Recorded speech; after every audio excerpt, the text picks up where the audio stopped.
Tous les récits qui ont été faits dans les heures qui ont suivi n'ont aucun rapport avec la réalité. Ils ont été répétés d'heure en heure sans que personne ne se donne le mal d'aller vérifier si c'était vrai ou pas. On a passé des images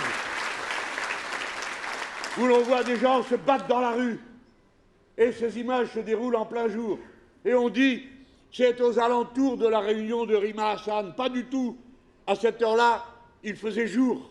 S'il fait jour, il suffit de taper pour regarder. C'est que c'est avant 18h, 6 minutes.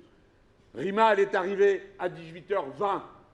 Et elle a parlé pendant plus d'un quart d'heure sur le perron de cette école. Et il n'y avait aucun incident. Par conséquent, nous n'avons rien à voir. Elle n'a rien à voir avec ce qui s'est passé. Le service d'ordre insoumis, qui sont des militants, s'est déployé d'abord à la gare pour aller la chercher et ensuite pour la ramener. Et pendant toute la période où ils ont été là, il ne s'est strictement rien produit, ni dans la salle, ni devant, ni autour. Et le jeune homme qui est mort a été secouru trop tard par les pompiers qui ont fait de leur mieux. Et la police est venue, il était 19h40.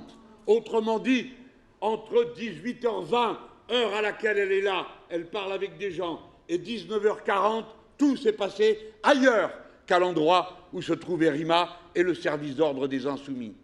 Tout a été truqué, arrangé pour faire croire à une sorte d'expédition du service d'ordre insoumis pour traquer un pauvre malheureux, puisque l'avocat dit qu'il n'avait rien à voir avec un service d'ordre ou un service de sécurité. Alors mettez-vous d'accord, bande de menteurs, parce que oui, ça avait à voir. L'avocat a dit qu'il était là pour garantir la sécurité.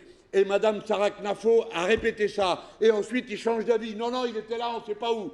En tout cas, là où il a été retrouvé, 1h40 après, ou 1h20 après, c'est à 2 kilomètres de l'endroit où a lieu la réunion.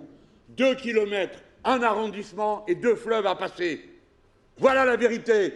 Nous n'avons rien à voir avec cette histoire. Et ceux qui nous accusent sont des calomniateurs.